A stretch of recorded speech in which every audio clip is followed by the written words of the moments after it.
Les damos la bienvenida a cada uno de ustedes.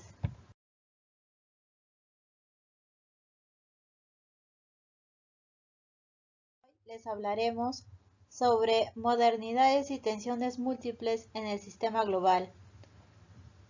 Somos estudiantes de Sociología del quinto ciclo de la Facultad de Ciencias Sociales de la Universidad José Faustino Sánchez Carrión. Gracias al docente Guillermo Gama Fernando Francisco. Los expositores son Giroma Enrique Yaqui, expositor Bendezú Monje David Marcelo, expositora Navarro Montero Lizeth Cristina y expositora Enríquez Salazar Mayra. Tabla de contenido. Les hablaremos en la primera parte sobre la modernidad y tensiones múltiples en el sistema global. En la segunda parte les hablaremos sobre la cultura como campos ideológicos de Immanuel Wallerstein. En la tercera parte sobre las nuevas identidades en la sociedad postnacional de Habermas. Para culminar sobre la cultura en la sociedad de las informaciones de Manuel Castel. Vamos a iniciar con la exposición Modernidad y tensiones múltiples en el sistema global. En primer punto definiremos lo que es la modernidad, ¿no? La modernidad se trata de un conjunto de comportamientos que ha sustituido a esta constitución tradicional, ¿no? Después de ponerla en evidente como obsoleta, es decir, como inconsciente e ineficaz. Lo primero que habría que advertir sobre la modernidad como principio estructurador de la modernización realmente existente de la vida humana es que se trata de una modernidad civilizatoria. Como sabemos, la modernidad es un periodo de la historia, un fenómeno cultural de la transformación en que la nación del humano, su realidad política y social y cultural dio un giro a con la realidad antigua, ¿no? Pero hablando de modernidad también nos da el concepto de qué es ser moderno. Ser moderno está relacionado con la capacidad que tiene un sujeto para pertenecer a una comunidad determinada, lo que simultáneamente le permite obtener los beneficios otorgados, ¿no? O sea, los beneficios que constituyen la modernidad, que son claramente la democracia, la libertad, la igualdad, que prácticamente son lo que constituye a una sociedad moderna. Para la sociología, desde sus orígenes, ¿no? Esta disciplina fue concebida para poder analizar el tránsito de las sociedades tradicionales, como lo dije, a las sociedades modernas, pero sin embargo para muchos de los sociólogos contemporáneos también se ha convertido en un dolor de cabeza, fundamentalmente porque en este ejercicio de abstracción analítica de la sociedad moderna, que se definió a partir de un modelo canónico de modernidad europea occidental, para poder así dar paso, ¿no? Por un hecho cultural y relaciones institucionales en lo político, en lo económico, ¿no? Que formaban un todo coherente e indisociable. Ahora, de la modernidad definiremos modernidades múltiples, pero modernidades múltiples, ¿por qué? Porque cada sociedad no ha vivido el proceso de nuevas ideas, de nuevos pensamientos de la misma manera, ¿no? En cada civilización se ha vivido el cambio de distinta manera, pero modernidades múltiples, la noción de modernidades múltiples denota cierta perspectiva del mundo contemporáneo, de hecho de la historia y de las características de la era moderna, ¿no? Que van contra los puntos de vista que han prevalecido a lo largo del tiempo. Esta idea supone que la mejor manera de entender el mundo contemporáneo, en efecto, es de explicar la historia de la modernidad, es verlo como una historia de constitución, de reconstitución, ¿no? Continua de una multiplicidad de programas culturales. Los desarrollos tales como se dieron en las sociedades en vía de modernización también han refutado sus supuestos homogenizadores y hegemónicos de este programa occidental de modernidad, tanto que se desarrolló una tendencia general hacia la diferenciación estructural en la mayor parte de estas sociedades a lo largo de una amplia gama de instituciones, claramente como las instituciones importantes que son la familia, las estructuras económicas, la política, la educación moderna, claramente comunicación masiva y orientaciones individualistas. los modos en que éstas se definieron y organizaron varias enormemente distintos periodos de su desarrollo, ¿no? Dando paso a múltiples patrones institucionales e ideológicos. De manera significativa que estos patrones no constituyeron en la era moderna simples continuaciones de las tradiciones de sus respectivas sociedades, sino que estos patrones fueron claramente modernos, aunque en efecto también recibieron una influencia de las premisas culturales tradicionales y experiencias históricas. Pero cada una de las sociedades en las que se civilizaron, ¿no? Todos estos desarrollaron dinámicas y modos de interpretación claramente modernos, para los que en el proyecto occidental original constituyó el punto de referencia crucial, ¿no? Muchos de los movimientos que se desarrollan en las sociedades no occidentales también articularon sólidos temas antioccidentales, ¿no? Las constantes reconstrucciones de múltiples patrones institucionales e ideológicos también fueron promovidos por actores sociales, los activistas sociales, políticos e intelectuales, también por movimientos sociales, ¿no? Que en busca de diferentes programas de modernidad sostienen un punto de vista muy distinto sobre lo que hace moderno a las sociedades. Entender que existen diferentes modos de ser moderno también implica admitir que la modernidad no es una civilización unificada, como lo dije, ¿no? Eso es lo que es ser modernidades múltiples, ¿no? Sino que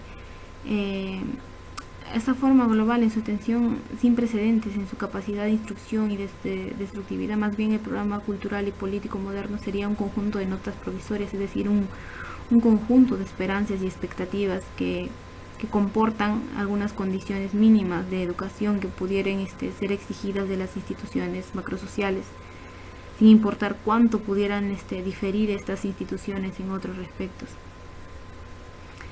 De las diferentes civilizaciones han dejado de existir como realidades de aquí y ahora para coexistir como realidades ahora en todos los sitios, ¿no? Debido a que los nuevos desarrollos en las tecnologías de la información y de la comunicación, evidentemente estas modernidades en plural, claro, son iguales, solo desde un punto de vista lógico, pero sin embargo desde el punto de vista sociológico no lo son. La simetría se manifiesta en que estas esferas como la familia, la sociedad, el mercado, la política, no actúan como arreglos, sino una sincronización global, sino están diferenciadas en el espacio y en el tiempo. La cultura, múltiples tensiones en el sistema global. Se debe tener en cuenta que las sociedades se encuentran siempre en un continuo cambio, ¿no? Al igual que los individuos, sus necesidades, sus instituciones, la familia. Y esta evolución es en consecuencia de estos procesos, y su éxito o fracaso dependerá de las políticas, ¿no? De programas de nivel de economía, del estilo democrático, de los paradigmas, de la innovación.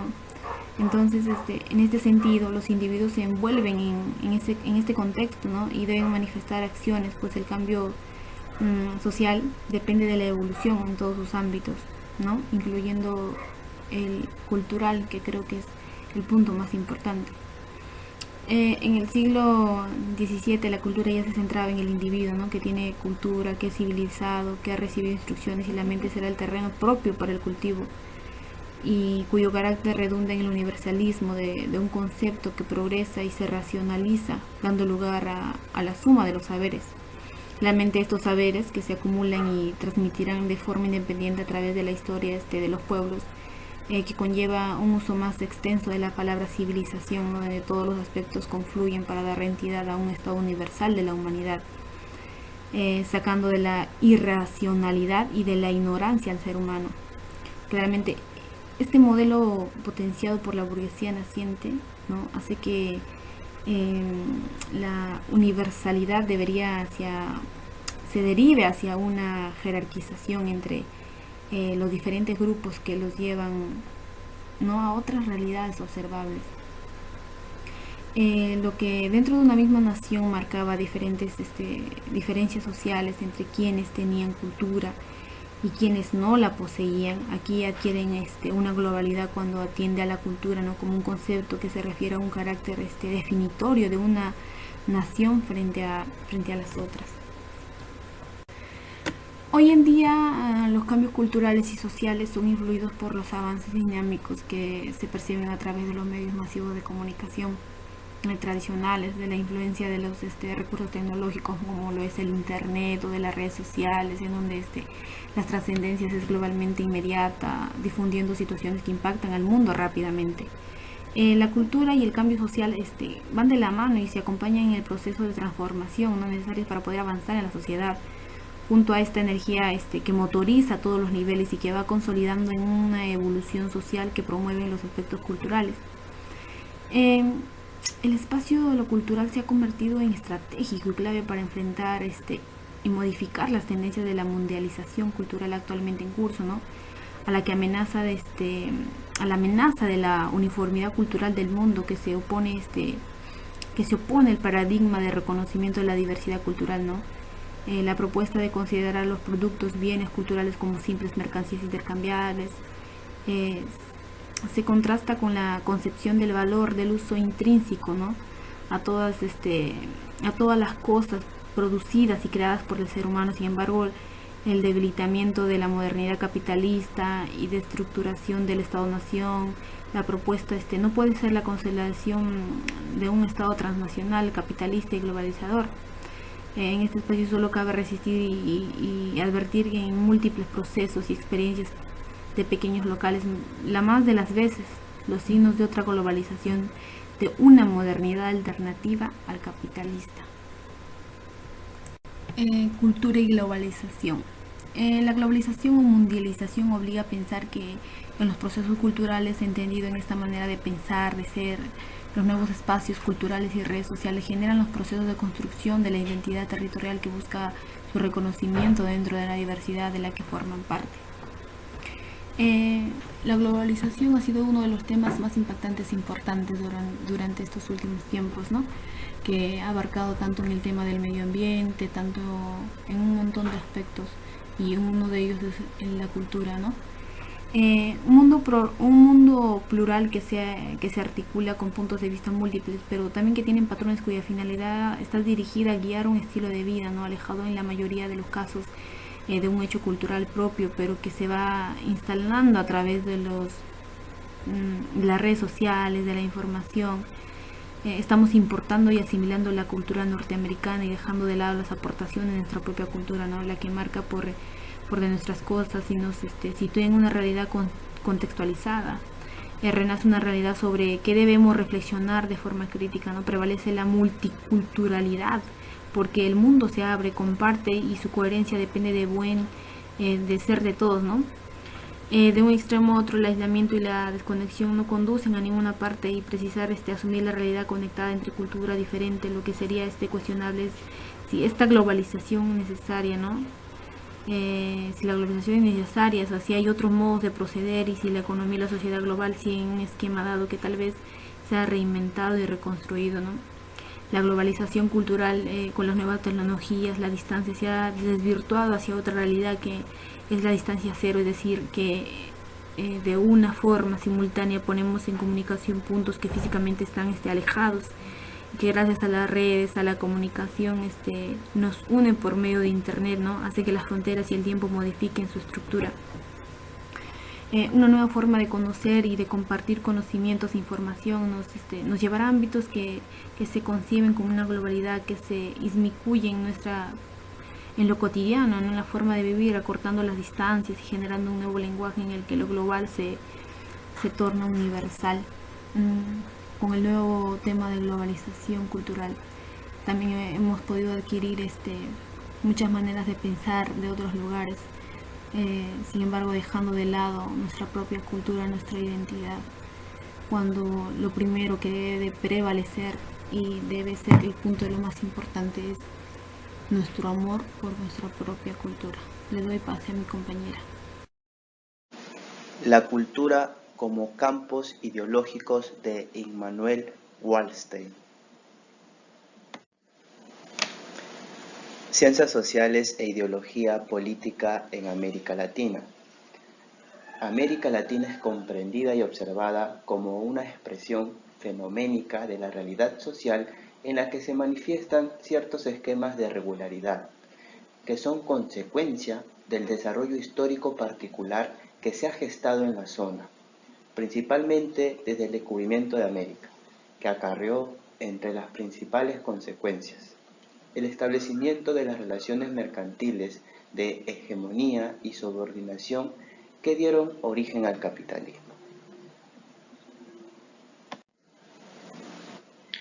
El objetivo es mostrar de manera general la relación estrecha que hay entre la conformación del pensamiento latinoamericano y la generación de una ciencia social y la formulación de las políticas internacionales, de manera particular las que se orientan al desarrollo de las economías locales, internacionales, mundiales y globales, formando un equilibrio ideológico en América Latina, porque todo condiciona el desarrollo, la evolución, el crecimiento y el devenir histórico a través de relaciones asimétricas, hegemónicas y de dominación entre estados, gobiernos, sociedades, grupos, comunidades e individuos.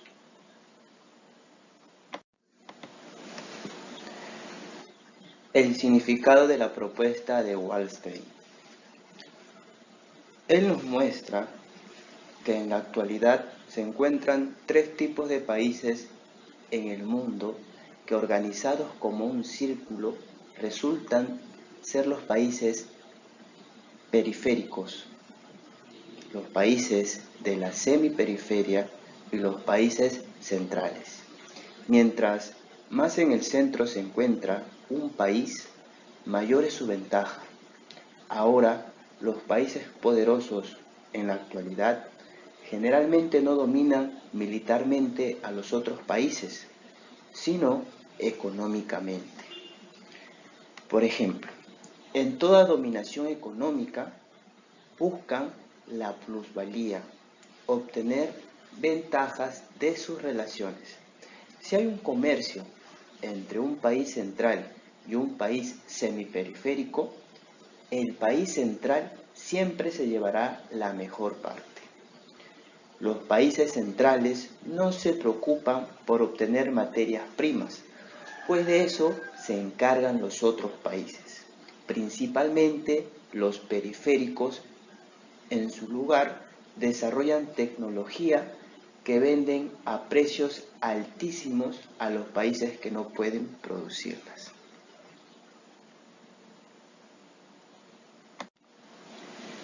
El significado de la propuesta de Wallstein. Fue uno de los primeros en abordar la globalización desde una perspectiva sociológica. En el presente, todos somos irremediablemente el producto de nuestra formación, nuestro medio, nuestra personalidad y el rol social y las presiones dentro de las cuales operamos. Los países que se han desarrollado lo lograron porque en el pasado dominaron militarmente y oprimieron a los demás, enriqueciéndose con recursos que no les pertenecían y planteando las reglas del sistema capitalista que dominaría el mundo. Esto es muy claro, pues son los países excolonialistas y sus derivados los que en su mayoría dominan al mundo. Continuando con la exposición, yo les hablaré sobre las nuevas identidades en la sociedad postnacional de Habermas. Les hablaré sobre Jürgen Habermas. Jürgen Habermas nació el 18 de junio de 1929. Es un filósofo y sociólogo alemán, conocido por su trabajo en filosofía política, ética y teoría del derecho, así como en filosofía del lenguaje. Destacado intelectual contemporáneo y continuador de la reflexión de la Escuela de Estudios Sociales, marxistas, en la Universidad de Frankfurt. Obras notables. Historia y crítica de la opinión pública en 1962. Conocimiento e interés en 1968. Teorías de la acción comunicativa en 1981. El discurso filosófico de la modernidad en 1985. Factibilidad y validez en 1992. Entre naturalismos y religión en 2005. Habermas invita a reflexionar sobre la identidad colectiva y sus lecturas posibles, recogiendo la tendencia de una Europa en búsqueda por generar colectividades supranacionales. Bueno, les voy a hablar sobre una parte que Habermas nos dice que comprendería que la identidad de las personas sería intersubjetivamente creada y compartida de esta manera. Nos dice que la identidad de una persona, de un grupo, de una nación o de una religión es siempre algo concreto, algo particular, aunque por supuesto siempre ha de satisfacer también criterios morales de nuestra identidad. Hablamos siempre que decimos quiénes somos y quiénes queremos ser, y en esa razón que damos de nosotros se entretejen elementos descriptivos y elementos evolutivos. La forma que hemos cobrado merced a nuestra biografía y la historia de nuestros medios, de nuestro pueblo, no puede separarse de la descripción de nuestra propia identidad, de la imagen que nosotros ofrecemos a los demás y conforme a la que queremos ser enjuiciados, considerados y reconocidos por los demás, nos dice Habermas. Vamos a hablar sobre el pensamiento de Habermas. Bueno, Habermas estudia el nacionalismo en la época de Alemania nazi, en la Segunda Guerra Mundial. Es ahí donde Habermas ve un fenómeno de la emigración y los choques culturales, ideológicos que trae, ¿no?, consigo las nuevas identidades nacionales.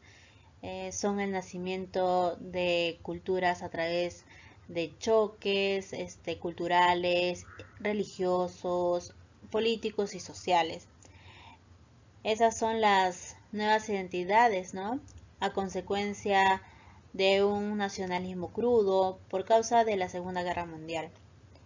Nos dice que la posnacionalidad viene a ser la evolución del nacionalismo que adquiere las culturas de otras naciones y las convierte como parte suya.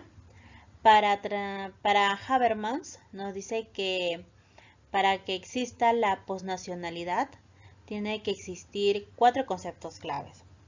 El primero es la identidad, el segundo la sociedad supranacional, el tercero el universalismo moral y el cuarto y el último es el patriotismo constitucional. Nos dice que la identidad es la cultura propia de quienes somos y quienes queremos ser. En la supranacional son las contradicciones de la misma nacionalidad.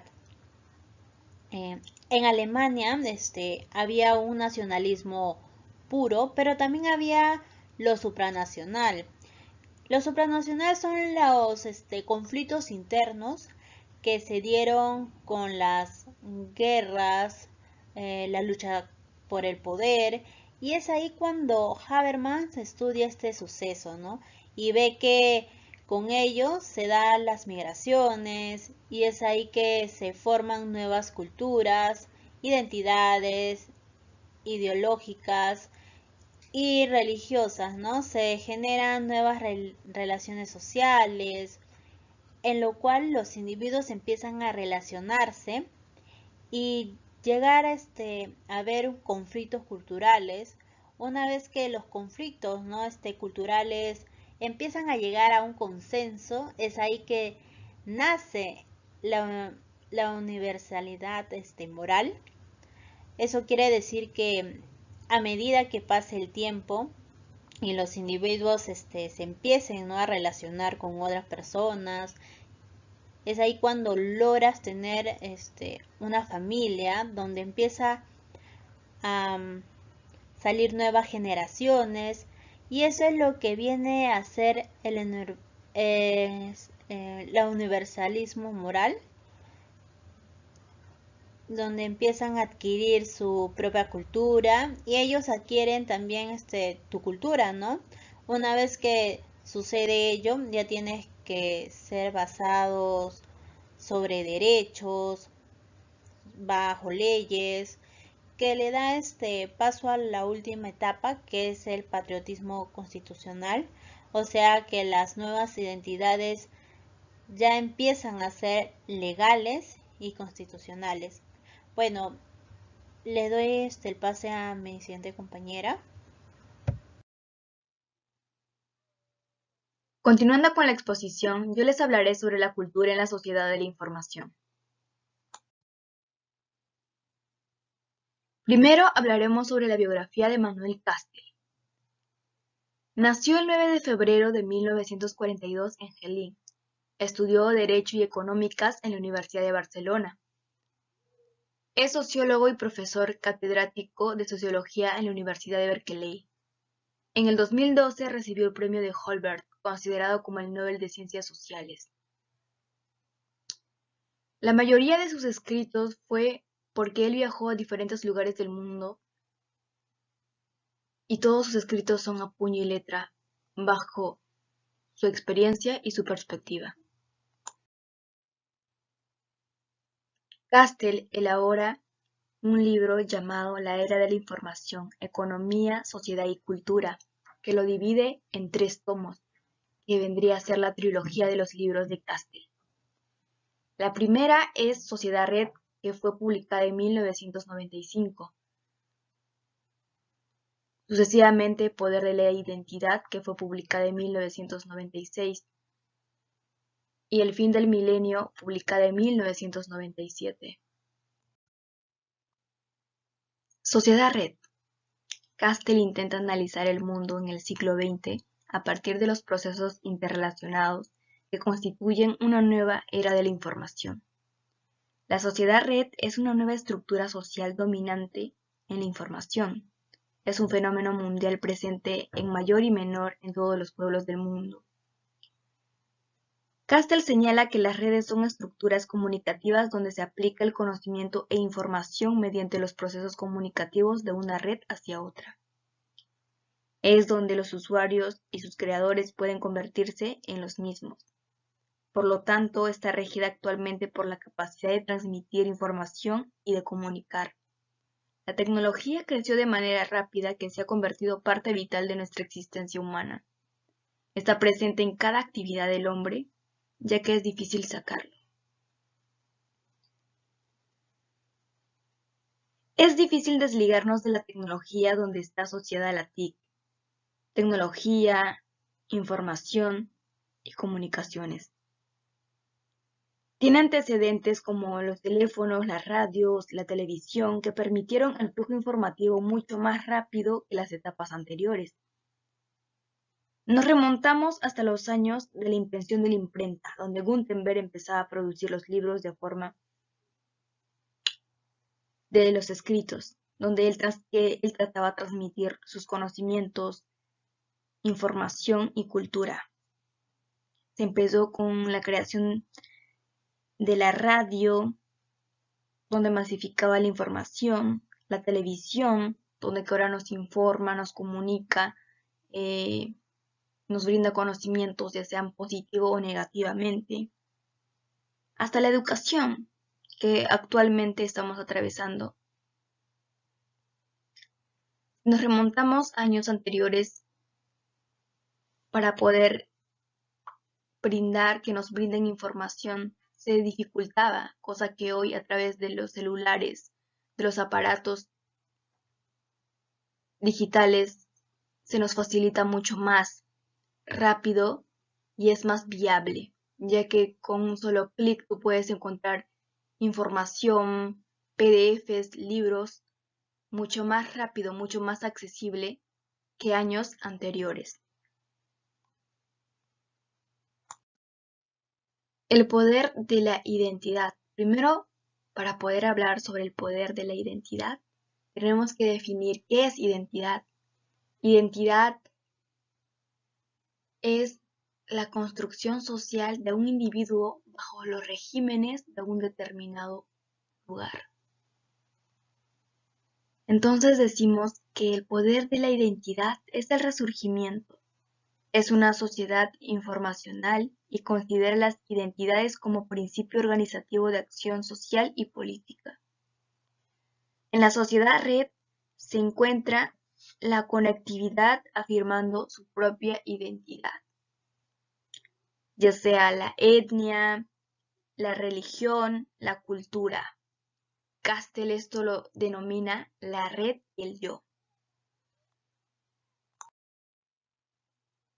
Es así que Castell domina 3 identidades. Iré desglosando cada una de ellas. Identidades legitimadoras son aquellas que son representadas por instituciones dominantes, un control de autoridad sobre el pueblo. En pocas palabras, la identidad legitimadora son aquellas entidades que se han gestado en diversos tiempos. Se reproducen de modo conflictivo. La identidad racionaliza a la fuente de la dominación. Castell viajó por diferentes lugares del mundo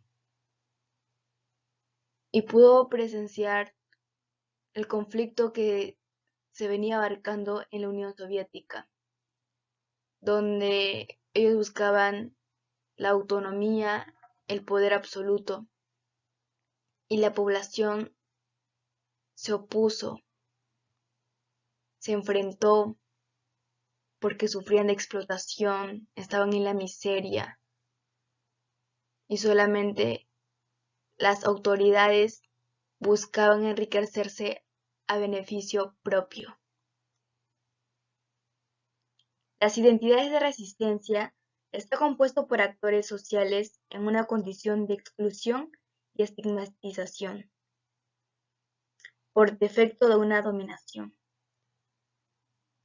Aquí podríamos simplificar a la comunidad LGTBIQ1 que salen a las marchas, realizan sus movimientos sociales por la igualdad de sus derechos, porque se respete sus ideologías, así sea étnicas, religiosas o territoriales.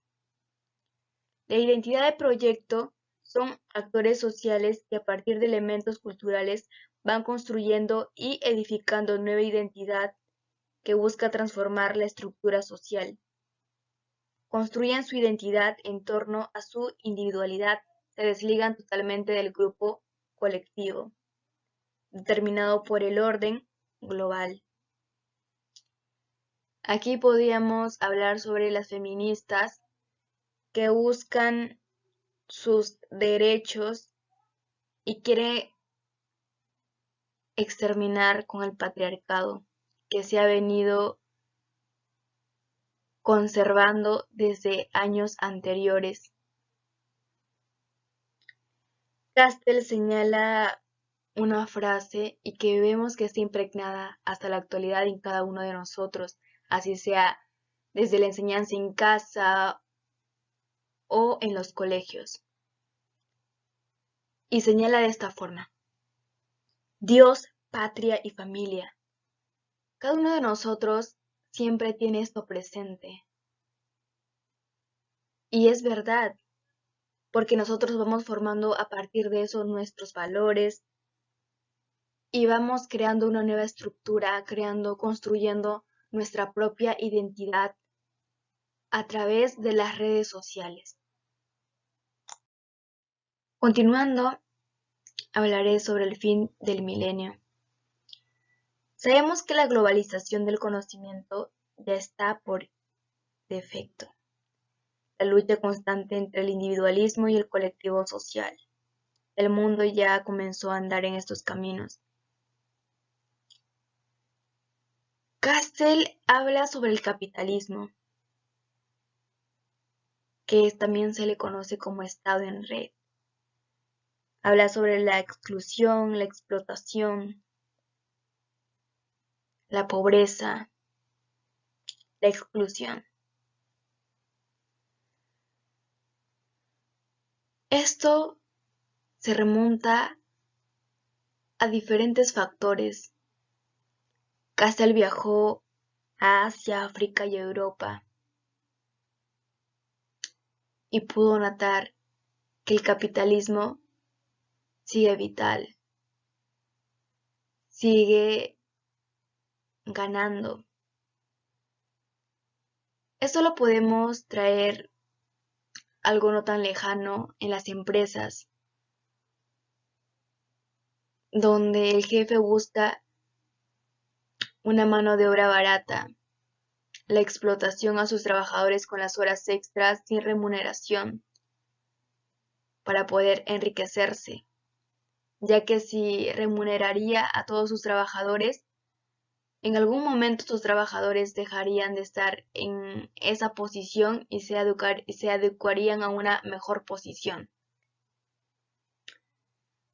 Pero el jefe no quiere, entonces va a explotarlos y enriquecerse y tener el poder absoluto. Los trabajadores tampoco no pueden salirse porque es el único sustento tal vez para sus familias. Pero en este grupo colectivo va a resurgir los movimientos sociales para poder salir a protestar por sus derechos, por la igualdad, por la miseria, por los conflictos sociales. Entonces vemos que el jefe hace referencia al capitalismo, que solamente piensa individual, ya que busca satisfacer sus propias necesidades a costas de otro, el obtener el poder absoluto. Castell habla sobre las vías para poder salir del capitalismo. De acuerdo, él dice que se tiene que crear nuevas reformas, una economía liberal, y que se impregne la democracia, pero no la democracia de la que todos hablamos y que no se ejecuta, sino que esta vez se establezca bien. Sabemos que aún hay un gran aumento de desigualdad y pobreza, en lo que constituye de la cara oculta de esta globalización. Nosotros, para poder transformar esas estructuras sociales de nuestra era, tenemos que gestionarnos mediante las redes traficando significados a través de los celulares, de todos los medios de comunicación. Nosotros ya estamos creando nuestros propios significados a través de la digitalización, a través de una pantalla, ya que ahora se puede transmitir conocimientos. Nos estamos comunicando a través de una pantalla virtual. Entonces ha llegado las nuevas estructuras para poder transformar, crear nuestra propia estructura de la mano de las redes sociales, crear una nueva identidad, pero no desligada a las redes sociales, sino adecuarnos a ellas y seguir avanzando, y no convertirnos en unos analfabetos tecnológicos. Muchas gracias.